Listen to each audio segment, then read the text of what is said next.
Malaysia's Online Safety Act 2025, or ONSA, is now in effect as online risks from scams and abuse to platform accountability grow fast and cross borders.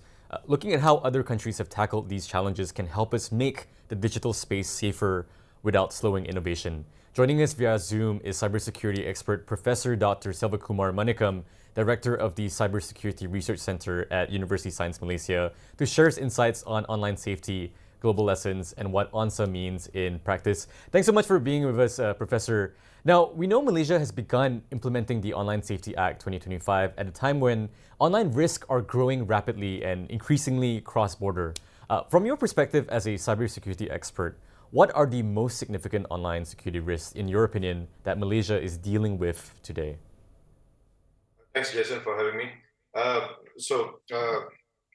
Since the advent of the internet, the digital world has given us a lot of incredible things, right?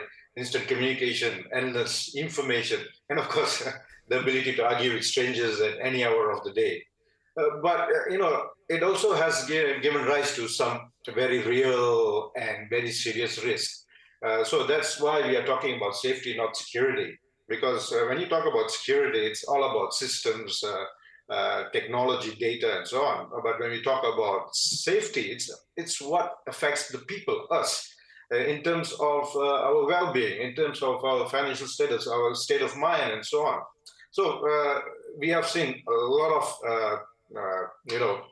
risks that we see as come up over the years. So let's start with online scams and fraud. I think this is something we hear and see every day. Today's scams are pretty smart, polished, and painfully convincing. They arrive through social media platform, WhatsApp, Telegram, and so on and so forth. And most often they tend to be someone you trust, a colleague, a bank officer, or even your boss. One click, one reply, and suddenly all your savings have gone on a surprise holiday without you, right? So other than that, disinformation, manipulation is another growing threat. False narratives, fake news spread faster than facts because they are sensational. And this happens during elections, crises, or during sensitive social issues. And, coordinated campaigns. And, now everybody's talking about AI-generated content. Confusion can be manufactured, at scale. You don't target small number of people, you can target the whole country, the whole nation. And once public trust is kind of damaged, it is extremely difficult to kind of repair, right? And I think the biggest concern that I believe that is growing in the past few years, and that should concern all of us the most, is child online harm. So, children today live online.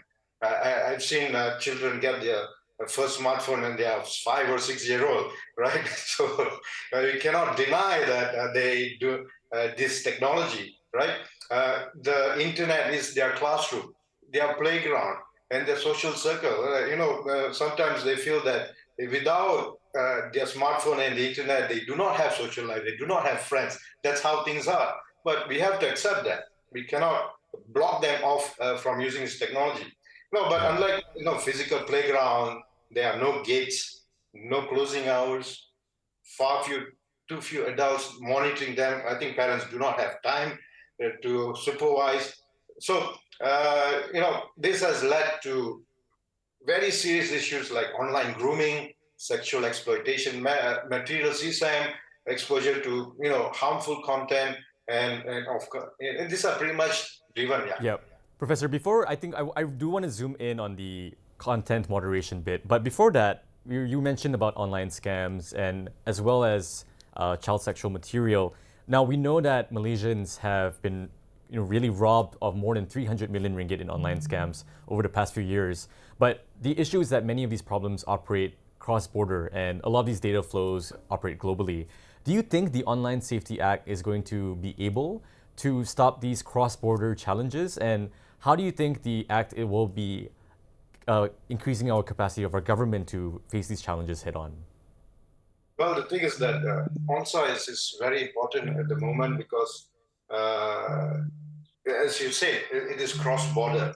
And as internet is a globalized, borderless platform, so there has to be collaboration, joint effort between countries.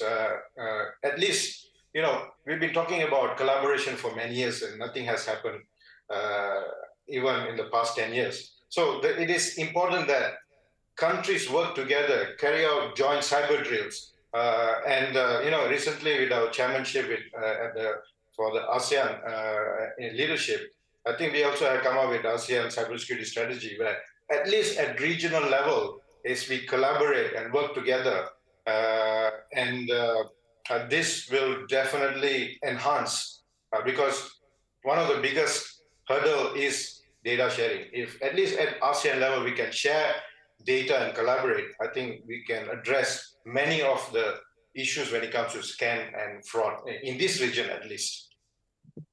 Yeah, Professor, I was in Australia during the first day of the social media ban for children, and one of the first things that emerged was that children were hopping off to newer platforms that oftentimes we didn't have oversight over.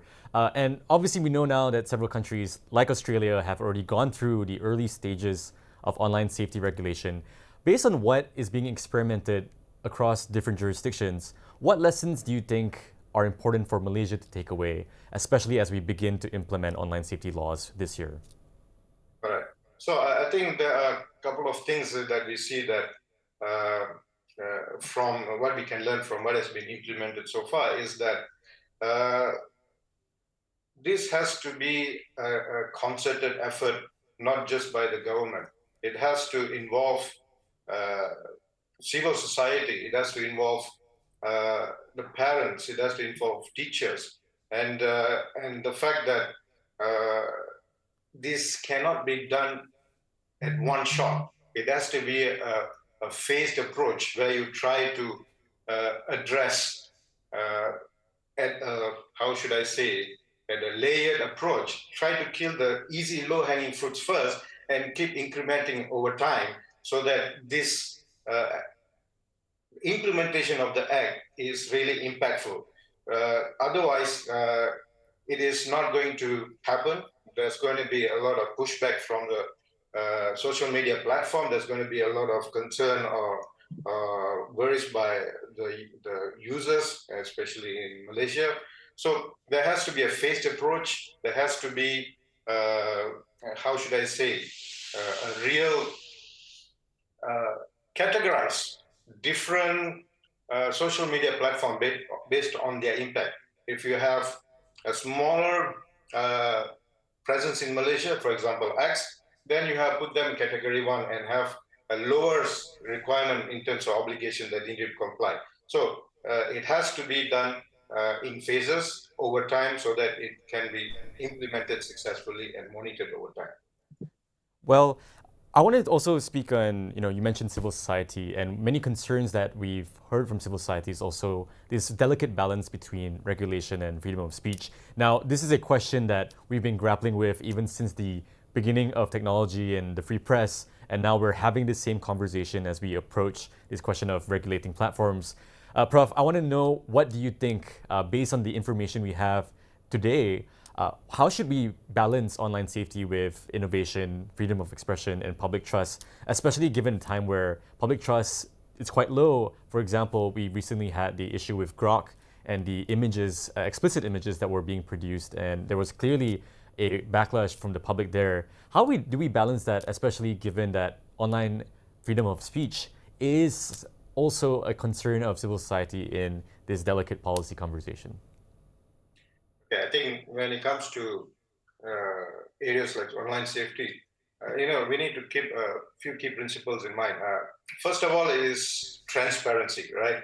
If you're transparent, then you don't have to worry about public trust. The government should publish, this is my recommendation. The government should publish annual reports showing what content has been removed, why, what's the impact to Malaysians. People deserve to understand the decisions that affect them online. So that's very important. Of course, we also need to talk about independence. So we need an independent entity that looks into this domain. It could cover members from civil society, from research universities or universities from where I'm from and other organizations in Malaysia. We need to have an online safety appeal tribunal or some other form of that entity to be established. This gives both users and platforms, a very fair way to challenge decisions they believe that is not fair, unjust, and so on. And Professor, on that, and maybe just a last question for you. We talk about regulating online platforms and wanting to enact for them to enact these different changes. Do you think we can realistically get these big platforms to change, given the diplomatic and economic weight that comes with this level of international trade, where sometimes platforms perhaps can just say no, and governments don't have many tools to get them to comply other than straight out banning? Do you think this is going to be an effective regulation approach moving forward?